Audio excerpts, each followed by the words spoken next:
And a very good evening, everybody, for joining us here. We have for you tonight two of the most venerated and well-respected, certainly by my standards, and I know by a lot of people's standards, who have given their time freely to join us tonight from Canada, to join in with our Lyceum night discussion. And the theme tonight is the spirit of youth movement, which I am looking forward to finding out a lot more about. So first of all, with the introductions, we have the wonderful Simon James. He is Vice President at the Inner Quest Foundation, and Brian Robertson, who is the President of the Inner Quest Foundation and also Minister at the Open Door Sanctuary.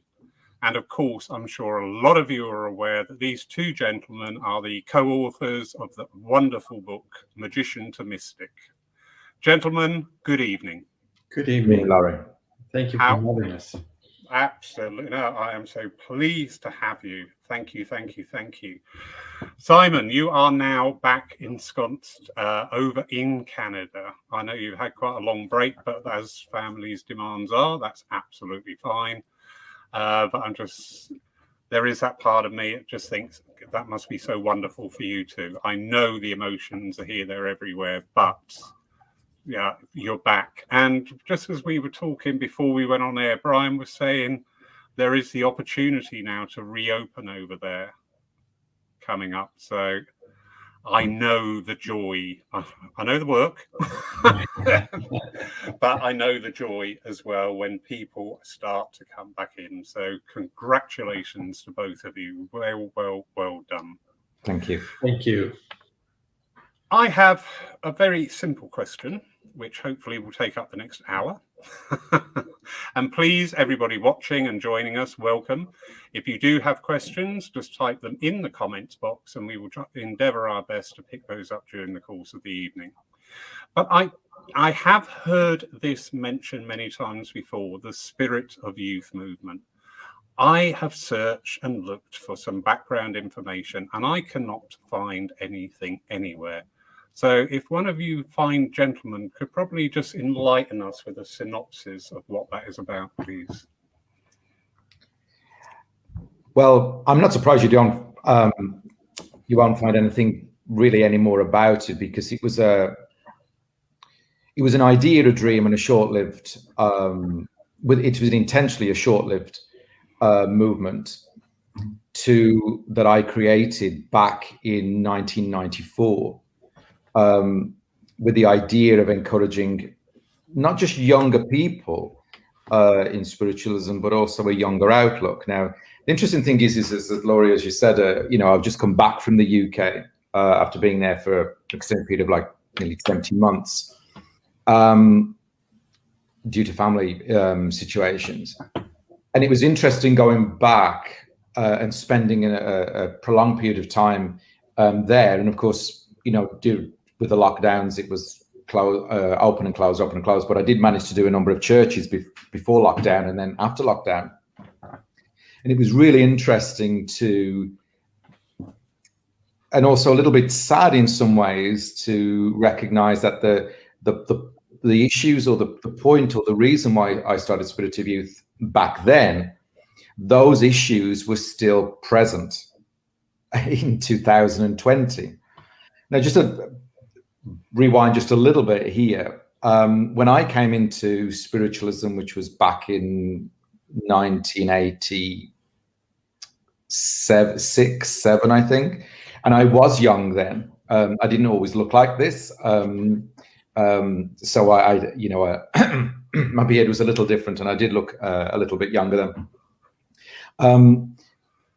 I was the youngest person in by a long shot.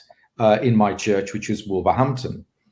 And Wolverhampton was actually quite a progressive place. So it was, I was really, I fit in there, and it was all good. But I realized back then, and when I began my development and was involved, excuse me, when I came to the tutelage of Gordon Higginson, and he brought me into the AFC as a tutor. There was such a lot of structures that I found within the presentation of spiritualism that were so by that standard. And again, we're talking back here, the early 90s, that were so old-fashioned. I mean, by today's standards, they're even more old-fashioned. And what I tried to do with the idea of spiritual youth was to set up an organization that actually was created as a melting pot, as a place of ideas. Now, the interesting thing is with this is that I had a group of friends that we created this with, and it came under the auspices of the SNU. Originally, it was going to be a standing committee of the SNU, but due to the political situation at the time, it became part of the Lyceum Union. But that's a side story. But the whole point was to recognize that spiritualism had a wonderful product, but the packaging was really tattered and torn, and that spiritualism had become very, very insular and was resting on its laurels over the past achievements, the past glories, rightly so. But where were the present achievements? Where were the present glories? Where were the present outreach? So we basically looked at everything: music, the 7 principles, community, action, outreach, all of these things. And so I actually set up an organization that was also had a week at the Arthur Findlay College, which was Spirit of Youth Week, which was started in 95 and ran for 5 years. I ran the organization for 5 years. But the whole point was to set up a talking shop, an ideas place. Now, the interesting thing is here, and this is where Brian comes in, I came out to Victoria in 96. And the interesting thing was all of the ideas that I had created in the UK, which I thought were revolutionary for the UK, when I arrived in Canada, Brian was already doing them. So he'd already stripped and gone back to basics with a radical new format. What we tried to do in the UK, and these were a number of things, we really, even at that time, was to pull back the focus from the demonstration and focus it on both healing and the philosophy. So when I came to Canada, and Brian was already, at that time, was already working at the Arthur Findlay College as a tutor, Brian was on board from Spirit of Youth right from its very inception. So Brian was, if you will, Canadian liaison, as well as working at the Arthur Findlay College. And so Brian and I also formed and came up with a number of different ideas of the presentation of the service. So, for instance, we got rid of prayer. And when I say got rid of, and I'm using these terms because at the time it was revolutionary, and I got an enormous amount of pushback and vilification. You wouldn't believe it. Or perhaps you would, from the churches, from the organization. I have to say, in their defense, there were a number of people at the top at the SNU at the time that were very supportive. I have to say that, and they did back me. But often the grassroots and the churches were very, very frightened. I mean, one church I went to, interestingly enough, a local church in the Midlands, there was a lot of harumph when I turned up, because they said, I hear you've got rid of the 7 principles. And I said, yes, I've scrapped them completely. I thought we've ditched them, which I hadn't, I'd just rewritten them. But there was that level of paranoia of, oh my goodness, you've got this young iconoclast, this young whippersnapper, who on earth does he think he is, etc., etc., etc. The whole point of all of this was to get people to think about what this was. And Brian and I came up with, which is now sort of spread through the union and other places. But Brian and I were the first people, because we created it, created Talking Heads.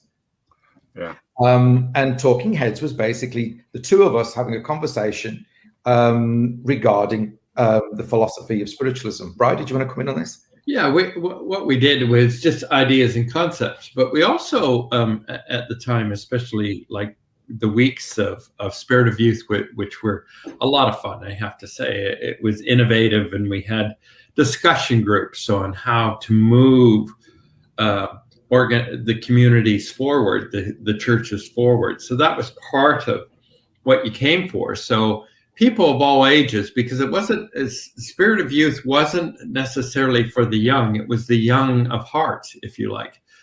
And so we had some people in their 80s and very excited, wanting to take ideas and concepts to their centers and their churches. And also, it was a wonderful time in the sense that these ideas from talking heads, other tutors, we weren't just the tutors who did it. We did it, obviously, but we also, during that week, for instance, at the Hall Spirit of Youth, other tutors, we'd line up for them to do talking heads or discussions. So we didn't own it as a Brian and Simon thing, but rather the concept was what we came up with, and encouraged other people to have these type of debates. And it rooted down to a time of when debates were open and free within spiritualist organizations to move it forward. And a lot of people don't necessarily know that history.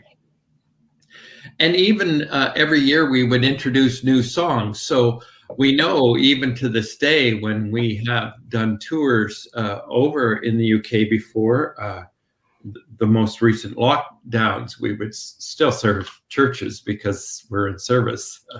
And we'd always smile because they would have the Spirit of Youth CD, all the songs that were compiled over the last 5 years. They're still used in spiritualist churches today. And those were not just our songs, but an offering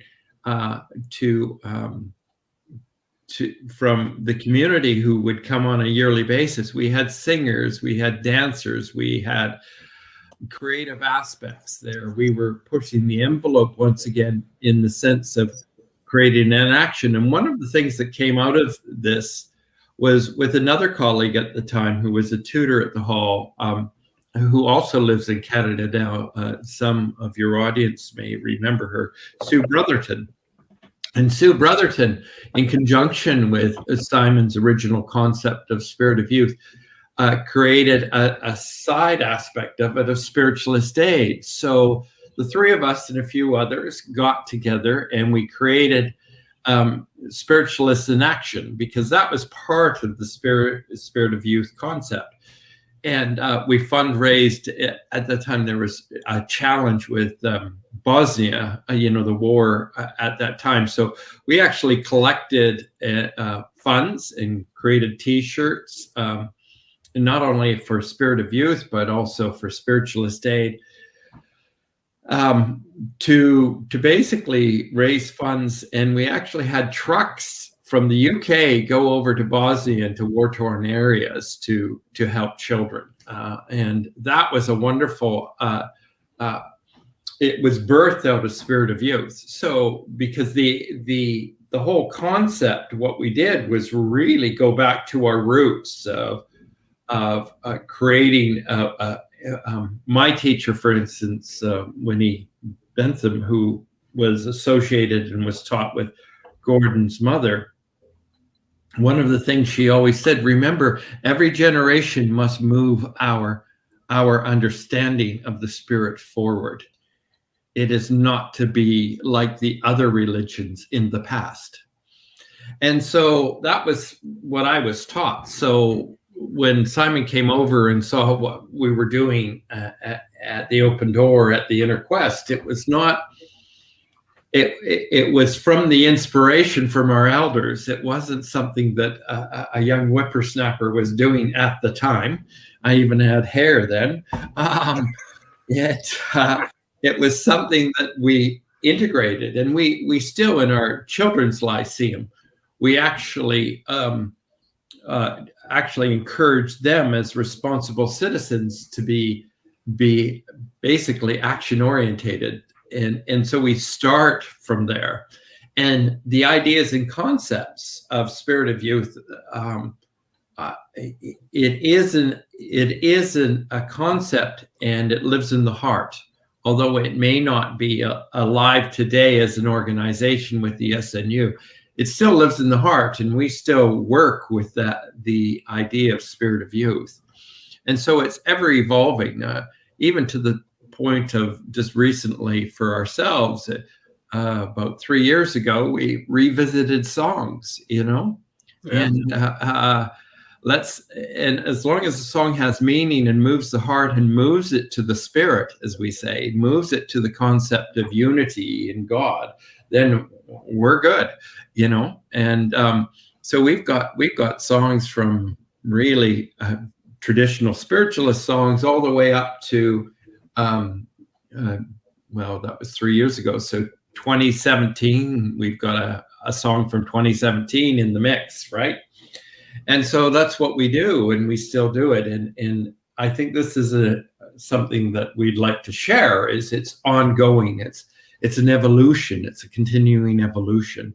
And we, within the foundational aspects of spiritualism, as Simon said, it's not just about being on the platform, but actually a coming together in community of ideas and those ideas become action.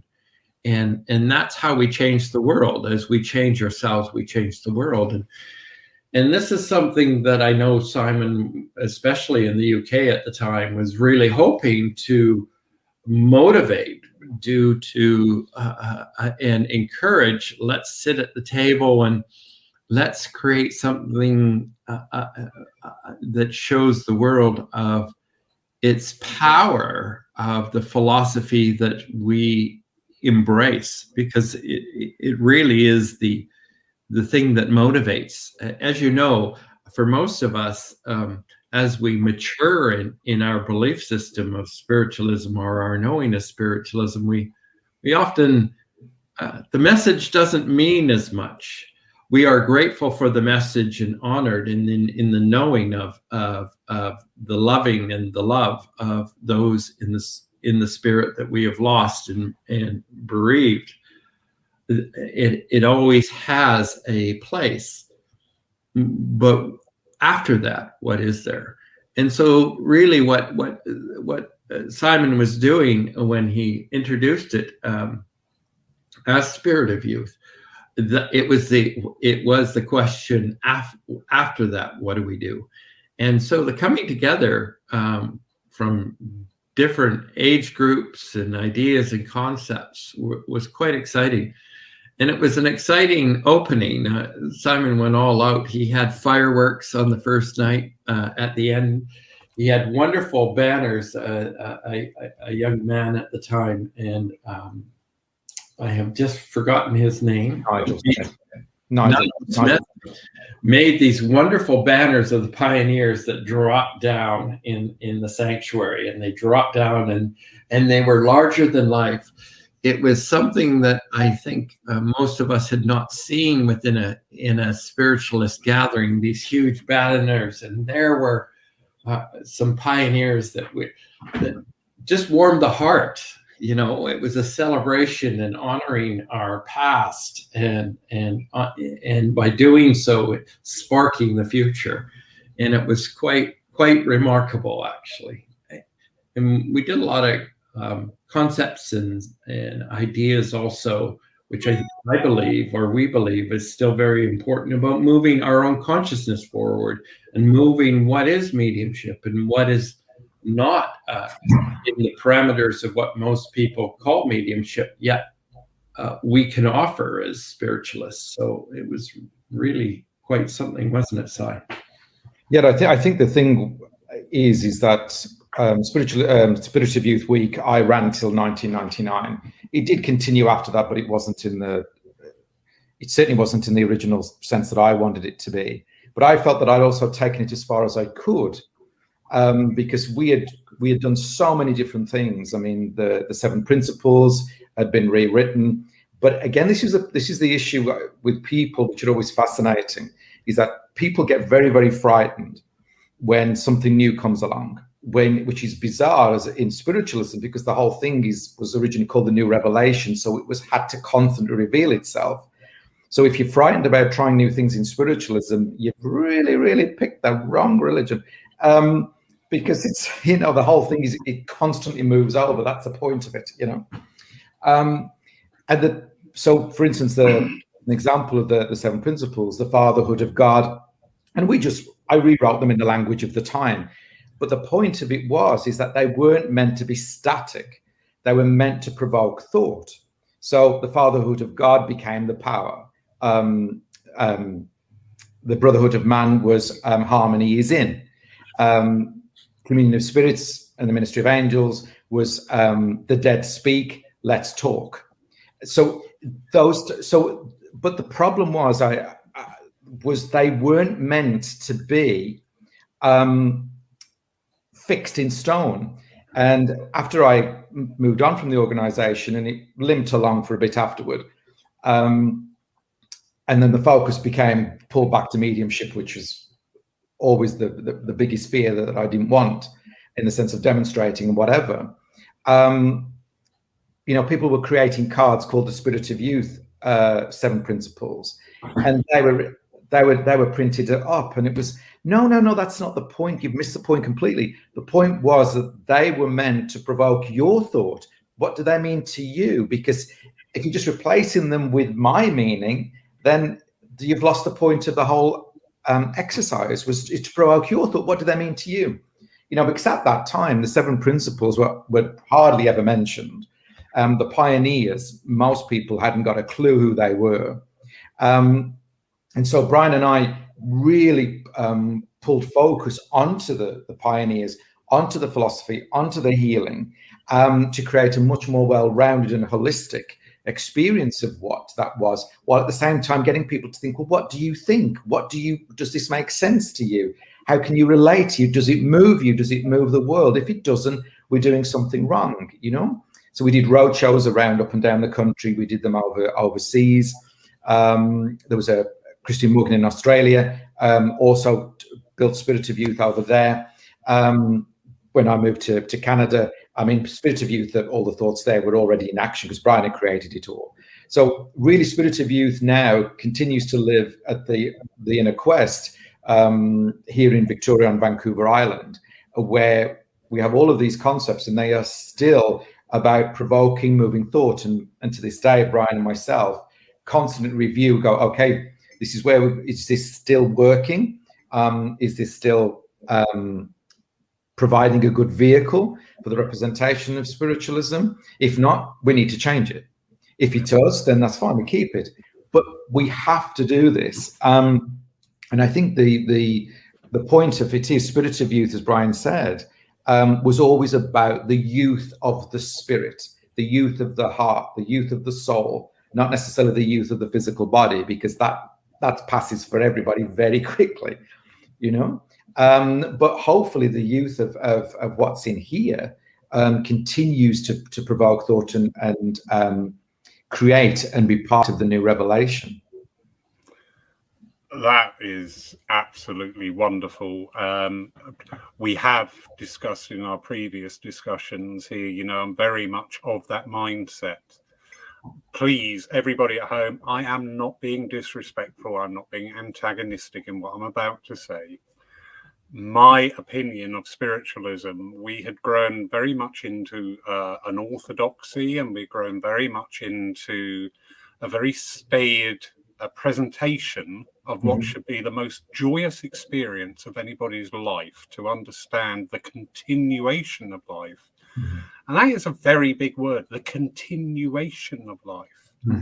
My feelings are, where we have been on this, all the focus on the evidential mediumship, it's almost like it's pulling Granny out of the deep freeze, defrosting her, presenting her as she was, and then popping her back in for later on. Yeah, there was an interaction of, well, okay, this is Granny, she's identified herself, so what is she doing now?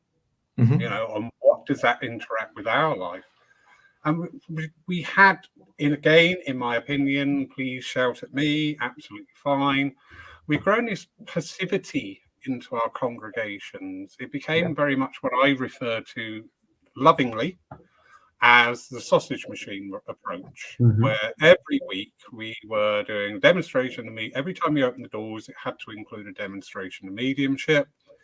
People were attending these dems of whatever frequency of their choosing to come along and to hear a wonderful message and be amazed, and then in a couple of weeks' time come back and hope to be amazed again and again and again, without any movement, without any structure, without any understanding of what does that message mean. And this is where, at this time, I feel very, very strongly that we are coming back into a new world, and this energy of trying to get back to normal, to me, is slightly impossible, because the normal you're talking about is 2 years ago. And everybody has moved on in 2 years. So we are all completely different people. And people have had their mortality challenge, and they want to understand a bit more. They want to find out more. Total agreement with you. The evidential mediumship is a very, very important tool in our arsenal, but it is one of many. Absolutely. One of many. Our services should encompass growth. I always say to my congregation, listen, you are making this service. People up on the platform are doing a job. You're the ones that are creating this energy. You're the ones powering it forward. You are the reason that Spirit are joining together today to unite with you. Do not sit there waiting for something marvelous to go away and say that was a lovely afternoon. Spiritualism, for me, has always been such an activist movement. When we delve back into the history of spiritualism, the figures were great pioneers of social changes, economic changes, religious changes. Nobody sat around on their coattails of the time. They got up and they were counted, and they spoke out their truth, and they brought things moving in. And that energy seems to have abated over the last few years, quite a few years, sadly. But now, to me, is the time that maybe we need to all revisit this and just look at what we can do, what we can change, what we need to update. Because life is continuous. It does not go on hold when we shuffle off this mortal coil. In fact, quite the opposite. It goes into overdrive. And everything that's learned and brought through from that time of the life between lives needs that reflection and that acknowledgement within our movement. We've got a lovely comment there from a very, very lovely lady. I'll embarrass her now. Anne-Marie Bond. Oh, hey, Anne-Marie. Anne-Marie. Just saying, would love to have been a part of that. Anne-Marie runs a wonderful, I think it's twice monthly at the moment, event online, and it's all about speaking mediumship. And it is truly a joy to be in. Great. Because it is just talking about spiritualism, spirituality, pick on one of the principles, and 4 people will sort of like jump on, piggyback off each other and talk about that. And it's great. And you know what? There's not one message. That's great. As we would recognize, but the messages are there. They are so clear. So, well, Anne-Marie, very quickly, Anne-Marie, you are part of something very important today, my darling. All right. So, what was gone in the past may not have been its time then, but I feel is certainly time now to look at. But what you are doing is a part of that. So well done, my darling. I'll shut up now. No, that's great. No, I mean, absolutely, that what Anne-Marie is doing, continues in that vein. And as we said, Brian and I were speaking, Spirit Youth was really at the ahead of its time within spiritualism at that time.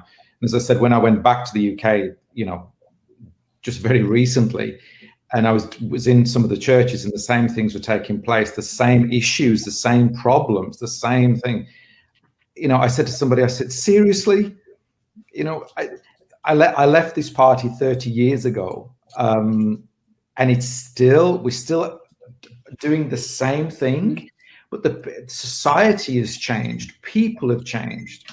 And the thing is that if we constantly, we've said this before, Laura, in the conversations that we've had, if we constantly keep making people feel good for 90 minutes within the sense of just a brief experience that they come back, all we're creating is addicts of an experience, instead of actually reminding them of, which is spiritualism's point, that they have the power to change, not waiting to keep giving them a message to go, oh, well, your mother's here and she said, well, you know, you're going to be this good thing's going to happen to you, this is going to happen to you, etc., etc. Because, as you say, it just creates this passivity within our congregations where I'll just sit there like sea lions waiting for a fish to be thrown to me, you know. And that's never what spiritualism is about. It was about this dynamic change within person and society. And we've got to somehow get back, not just on an individual basis, but really, if spiritualism is going to survive, we've got to move the focus back to that dynamic interaction with people. And so, I mean, Anne-Marie's an excellent example of that. I mean, that is something that for us is very important. I mean, those were, on one level, she says she wishes that she was there. Well, she's actually doing something that we did at the hall, which is brilliant, which because it's still relevant today, because it's actually empowering people to find their voice and recognize that they have an inspiration within that actually inspires others to find the inspiration within that eventually creates an action. And I think that's just absolutely brilliant. And I'm so grateful that you actually shared that, not only to ourselves, but the audience, that she's doing that, because it's those things that are actually going to be long staying.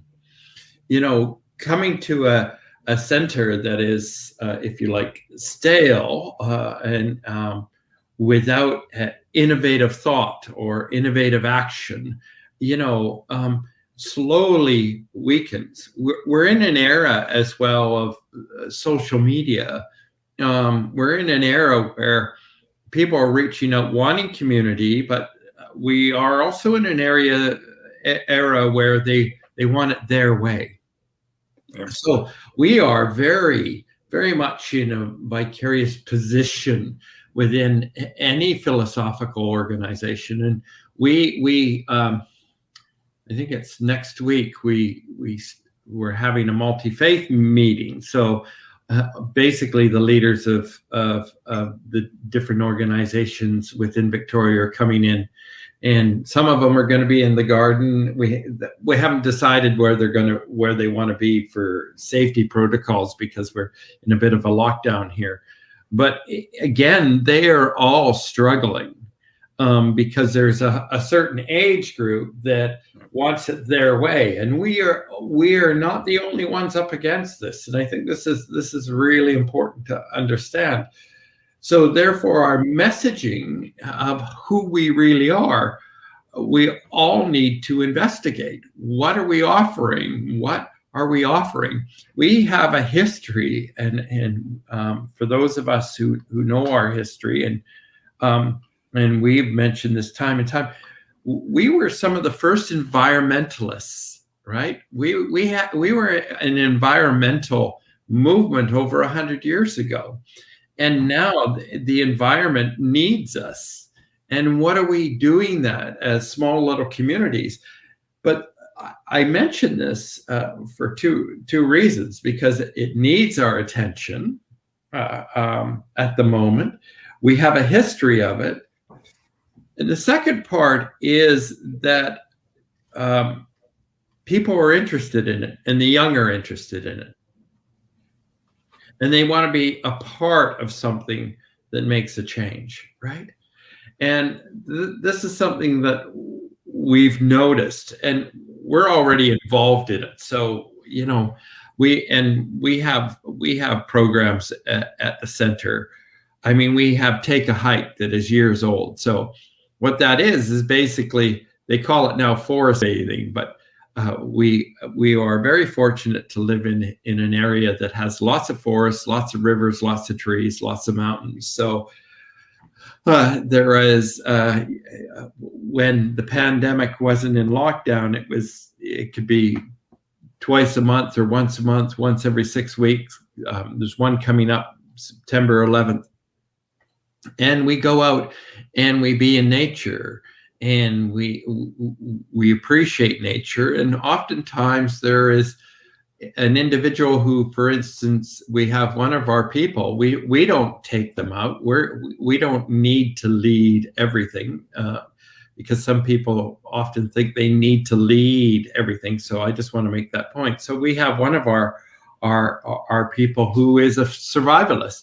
So what she does is she tells us what we can eat, what we can't eat, how this grows, what is the harmony of that, what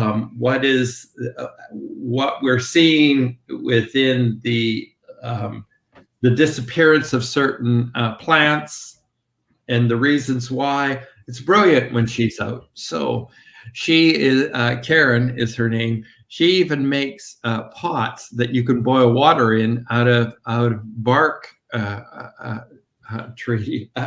Bark from a tree, just to show us that we can do how to survive. I hope I don't ever have to make a pot to boil water. But anyway, it's those type of things, and everybody has a talent within the community that you have. And it's a matter of waking that up and offering it, especially in a time where we also need to be very aware of how do we bring this perception of individuality that is great at the moment back into community, and recognize and encourage that within a community there is power. And I'm one of the things that we did many years ago. We had a lady who actually owned an art gallery in town. And we have a number of things for artists in our community. But in this particular thing that I'm going to share, it was during the AIDS pandemic, the HIV. And she decided on her own back that we needed to do something, or she needed to do something. So no one wanted to host basically the AIDS quilts. And for those of you who don't know the history of it, I didn't know the history of it. The quilts were there is because at a time around the world, they weren't even burying people with AIDS because the morticians were afraid. So that's how the concept of the memory quilt came from. And so she heard about it and she wanted to do something. And so she organized the AIDS quilt to come to her art gallery. And she didn't tell us any of this. She just did it on her own back. But what had happened was, they needed protection because there were religious groups and anti groups against it that were actually destroying some quilts. So they needed protection. So she didn't even come to us first, which was okay. She wanted some of the bigger named religious organizations to get. Not one of them would actually create a crew of people protecting the quilt for people to come and see it. We were the only ones. Everybody stepped up because it was very causal. And why they stepped up is because the community at the time, and still today, understand our history of movement and causes. So this was a cause that needed help. And this is something that I believe that all of us can do within our communities is to talk about causes around them, and do they need their help to actually integrate that into the education. Yes, we need our community's help to sustain our own churches, centers, and organizations, but also it's very important to be a part of the greater community and provide the need. And so this is something that I believe is part of the Spirit of Youth is concept as well, hence Spiritualist Day. What else can we do to create an action to serve where service is needed, right? And this is something that we still encourage organizations, spiritualist churches to do, right? And not just with money, I have to say, but with action. Indeed. And that's something, because everybody goes, oh, it needs money. Well, it doesn't always need money. It needs hands. It needs people to be able to put soup in a cup for the homeless. It needs people to go clean up a beach area that the youth seem to feel that it's a garbage area or something, those type of things. And I believe that also tightens the community and awakens us to our responsibility of leaving our footprint of well-being in this world. I could not agree more. And it is, that word has popped up quite a few times. It is about community. Yeah. And we must look to that within our churches and centres, of building that community and encouraging more people to come in, and rejigging our service formats, how we present ourselves. I love the fact you talk about the music, because I was trying to make people sing some of the modern stuff, and I've just actually gone, listen, you don't have to try and sing this, just enjoy the words, because I can't sing it, and I really don't expect you to. But just to bring in this new energy and this togetherness. I had the most beautiful experience with one of our Lyceum services. The medium was talking and referencing books, and people were taking notes in the congregation. And I thought, yes, you are engaging, you are getting excited about this, and that is what it should be. You should come in and go, come on, what have we got today? So the lovely Susan Brotherwood Hughes. Hi, Susan. Hi, Susan. Just asking, I wonder if you could share an opinion on what the fear of change may be. It seems to be quite obvious change, or is needed, especially to draw in the interest of younger people. There's quite a few psychological reasons for that one, but go ahead, Si.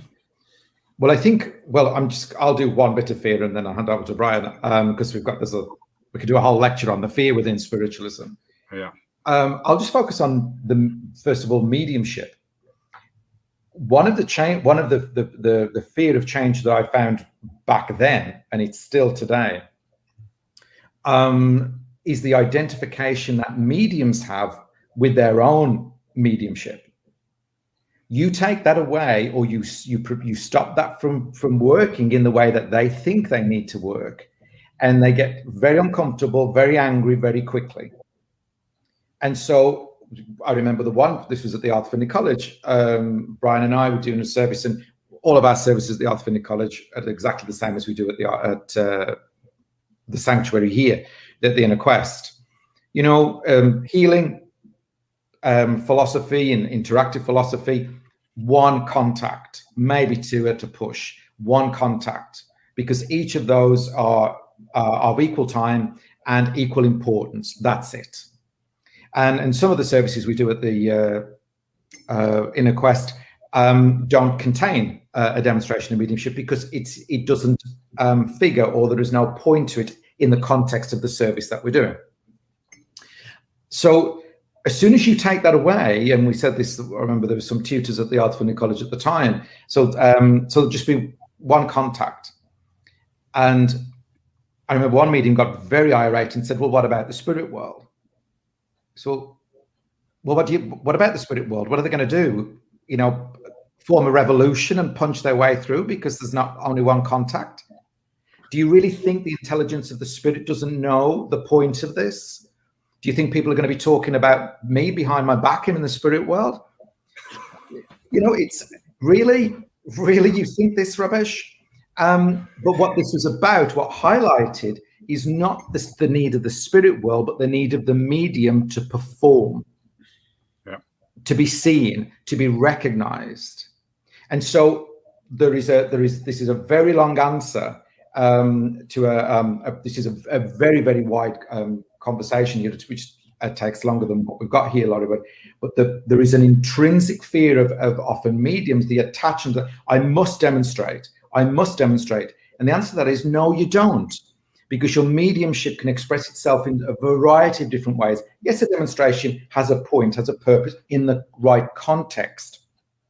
But the spirit will express itself in a variety of different ways. But as mediums, if all we're attached to is the performance, then stop being a medium and go and be an actor. If your attachment is to presentation and platform, go and join the Amateur Dramatics, or go and join RADA or any of the other organizations around the world that do performative art, because that's what your love is. Your love is not the actual experience of the spirit. Now, I may have upset a bunch of people, but that's okay. Love and light, namaste, that's okay. Because that same question that we had and the same issue that I had back then with Spirit of Youth is still intrinsic to many people. Now, again, I don't want to come across as too aggressive here, because sometimes it's just awareness, because often we've been working as platform mediums and this is what I do, this is my identity. But the whole point, if we're going to move spiritualism forward and move beyond the fear, we've got to get people to start thinking, you are more than the demonstration. You are more than that performative action, right? Well, I mean, and this is of course, Simon's talking from that level of our experience with Spirit of Youth and the ideas and the concepts, because that was the biggest fear of the change, is the lessening of the medium's performance. And ever since then, I've always said what we need on the platform is a curtain, and behind the curtain is the medium, so the medium doesn't see the audience and the audience doesn't see the medium.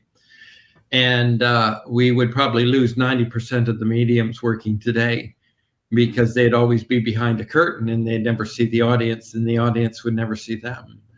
And it's that fear that was probably the biggest fear, I'd say, Asai, about balancing out the services. Yeah. and creating time for conversations and questions and answers during a service, and a number of things that we've done over the years, and we still do at our here, and we always look for something new. But also, to answer Susan in another way, it's also age.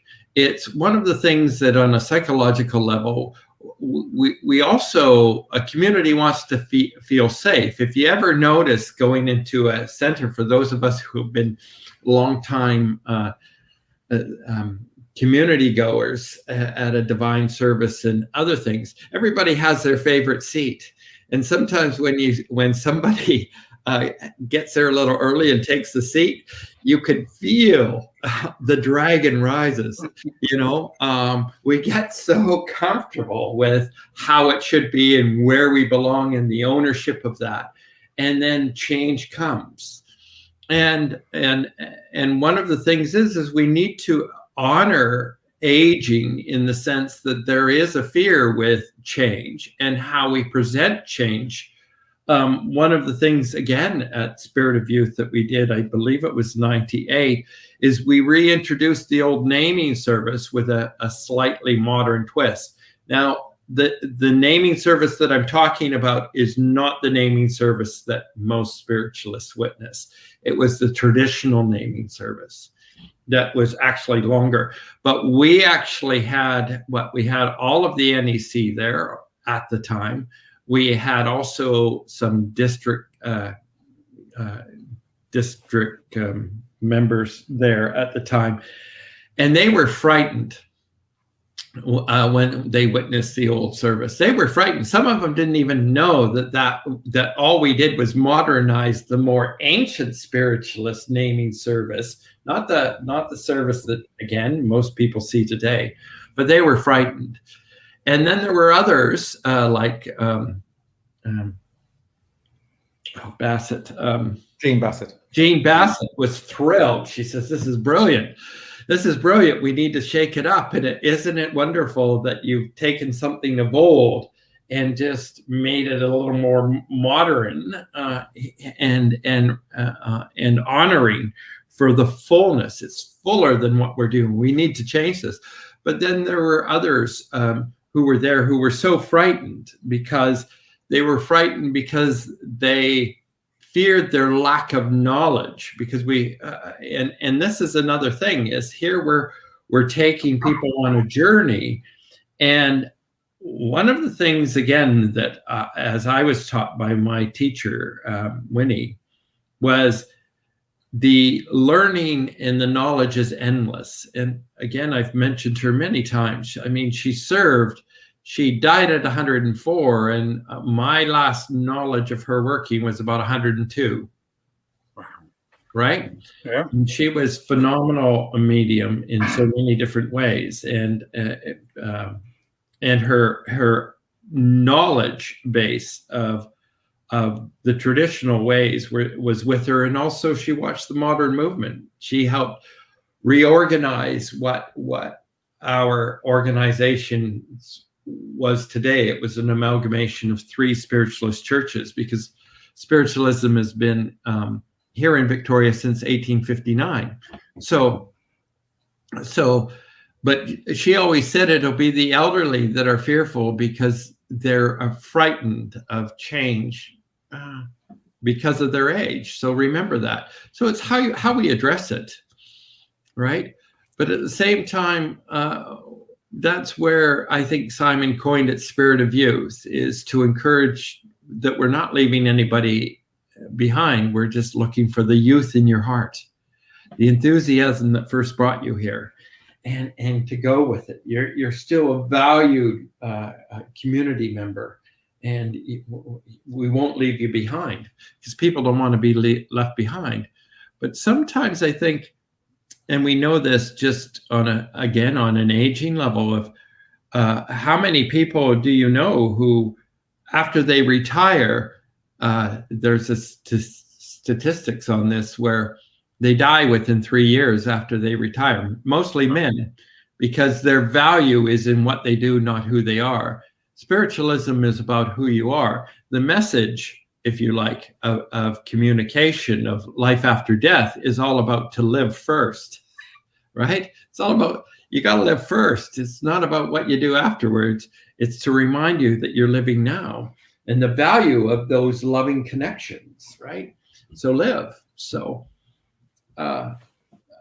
there's a number of challenges here with that question, Susan, and about change. But hopefully those are a couple to think about for all of us still. Wonderful, wonderful. And if I may add, Susan, something I've observed in many churches and centres, where the actual leadership can become more focused on the negativity of things. You can have 30 people in for a service, 29 people probably enjoy it, are quite satisfied, and may not rave and rant about it and say how wonderful that was. The one person who didn't like it, that suddenly becomes the whole focus of the energy. Yeah. And, then a great reluctance to actually just sort of like examine that on a numerical level and just go, well, do you know what? If one person out of 30 didn't like it, 29 people were okay with it. Well, I think, Laurie, as well, that's the focus. And again, with spiritualism, it's always been, is this okay with you? It's okay. We are friends with Christians. We do like Jesus. Please come. We're okay. We're not Satanists, really. All this, we've got to get beyond this stuff now. And we've got to stop, keep worrying about what people think and start serving people, so if somebody doesn't like the service. Have you ever been into a Catholic church and they've performed mass and you've gone up to the priest after and said, I wasn't struck on that. You were so much better than last week. The priest is not going to take a blind bit of notice. That's what they do. This is what we do. This we serve. It's not for you. That's great. Your soul will find another place. This is not for you, but this is what we do. We have to stop pleasing people, and we have to start serving people. Hugely agree. And it is taking, some people are going to find this a brave step to take. Yeah. But just having that faith and confidence in what you are doing is right. And not everybody is going to like it. that is life. I always say, if you try and be everything to everybody, you end up being nothing. That's right. You lose it. So yeah, take on board comment by all means, because that builds on the community. But it's so easy. I always call negativity as a lazy energy. It requires no thought. It requires no energy. Put it in there. Oh, I don't like that. Brian, your shirt's hideous. You know, absolutely nothing. But that comment has come out, you know. By the way, I love your shirt. But it is, and we need to remember that. And when, you know, this time has actually taught us some of the frailties of our structure within our churches and centres. And so again, it is another time to look at how these are run, what's happening. You know, some committees can become quite a toxic environment. But if anybody new joins them and says, why don't we try so-and-so? Well, you know, it's like the three witches of Grendel suddenly pulling the eye out and looking at them going, what? Yes. What did you dare to say?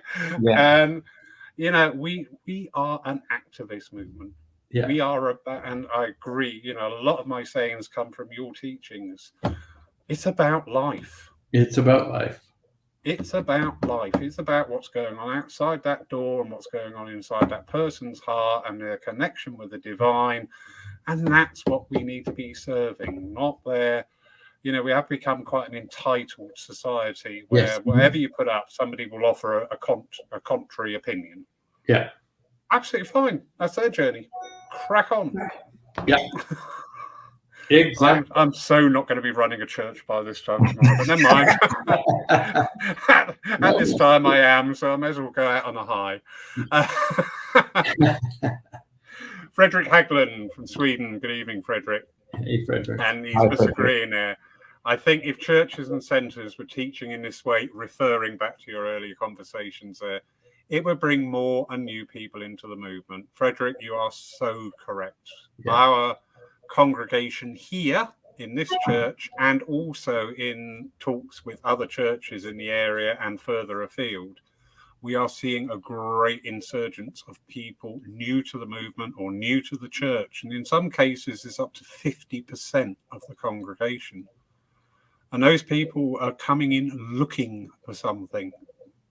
And they deserve to be given that opportunity to be heard, to understand, to ask questions, to interact, not just sit there, be quiet, and if the medium comes to you, just say yes or no. Yeah. And that's it. That's your input, you know. Yeah. It's like a placebo, isn't it? That will act in the short term. Yeah. But in the growth part, there is nothing there. There is no fertile soil. Yeah.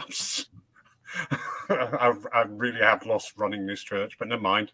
Quick, before I'm dragged out by the committee. No, but it's very true. It is so true. I mean, and we just have to look at how social media is right now. So everybody has an opinion, and everybody wants to share thoughts. Sometimes the opinions are unhealthy. I'm not saying that everybody's opinion needs to be heard at the exact same time. But what we need to be very aware of here is that people are looking for a community where they belong and they are not talked at, right? Because that's, if there's an increase of new people coming into the centers, the old way will not work. People do not want to be talked at. They want to be, when we're interacting now with new individuals online or wherever, they want to be talked to, right? They want that interaction. They also want to make sure that you're listening to their opinion. Not necessarily that they want you to take their opinion, but you're listening to their opinion. And to say, well, we've always done it this way, right? We've always done it this way. Just does not work, right? They want to make sure that you're listening. So, well, yeah, they listen to me. Well, maybe this is a place that I can hang my hat for a while, right? Indeed. You know, and I think it's very, very important that we start addressing this opportunity of people who are coming into the centers now that are new, because the old way, we will see a decline once again, right? Very much. And that's Very what you're much. talking about. And I think this is important, that what you're saying is heard. And on a different level, within our churches and centres, more and more as they're reopening over here in the UK, a lot of the mediums that would have previously served are no longer serving. So actually, we're seeing quite an increase in demand for evidential mediums, with an actual decrease in the ones who are able and competent to take a full service. Yeah. So we can then look. I mean, at Paul here, on a month, we have, on an average month, 8 services. 3 now do not have an evidential medium. Not only are we bringing in that new energy into the church and to the people coming in looking for things, we're also balancing our what's the word I'm looking for? Assets. Not to be rude, but I've only got a certain number of mediums who I would feel quite, welcome and try and, you get up there and talk because you've got something to say. So, our assets have diminished, but we're trying to repeat what we were doing in 2019. So if you take a church or a centre, 3 dems a week over a year, that's 156 assets that you need to find. Yeah. And that reserve has gone down dramatically. Yeah. So, there's so much going on and nobody has got the right answer yet. I do not say that I've got it right, but I will keep trying things. Yeah. Well, I think there's a mix, and I think that it's far better to have a service with no demonstration of mediumship than a service with a bad demonstration of mediumship. Far better. And the thing is that in spiritualism, for the years, it's always, well, certainly since I've been involved in it, it's always been, we need to do a fundraiser, we need to do this. What shall we do? Well, I know, a demonstration of mediumship. Wow, that's really original. Never thought of that. Yeah. And we've got to get past that. And also as well, there's a group, there's also, we have to remember, there's a group in society, and also young people particularly, that will come in, they'll see a demonstration, go, okay, I've seen that now, that's great. But what else do you do? We don't need to keep reinventing the wheel. Because if we want young people, just constant demonstrations will not keep them. We have not done a fundraising demonstration of mediumship at the Open Door for 18 years. And you're still there. And we're still there. Yeah. And what we've done is embrace the community with creative ideas using their talents from, we have accomplished artists. I shared a story with you before about one of our people who came through the door because their son passed, and that interest of becoming the medium when they first get the contact, we never encourage. And although she was interested, it waned. Long story short, not to tell the story again, discovered that she had an artistic talent through some of the other fundraisers that we were doing. She is now going to be artist in residence in Venice next year. And what she's done is she's taken on board, not only is she our main coffee and tea facilitator on community services, she organized for a number of years before the pandemic our art show. So what happened was we've got she gathered all the artists, and one of our fundraisers is an art show. So everyone who has a strong artistic talent was welcome to bring it out, and there was a display, and people came in and bought different pieces of art, and we were doing that on a yearly basis. That's just one thing, but it's a celebration of the different talents that actually shows the outer community that we are more than just speaking to the dead, that we honor and celebrate other individual talents, etc. So agree there. We do have a propensity again within our churches and centres of assigning people duty the minute they walk in the door. You're going to be a medium, you're going to be a healer, you're going to be a nuisance, you're going to be a medium, you're going to be a healer, you're going to be a new. And we just, the second somebody's walked in the door, we immediately start to build this label upon them. When actually what we're about is talking spirit to spirit.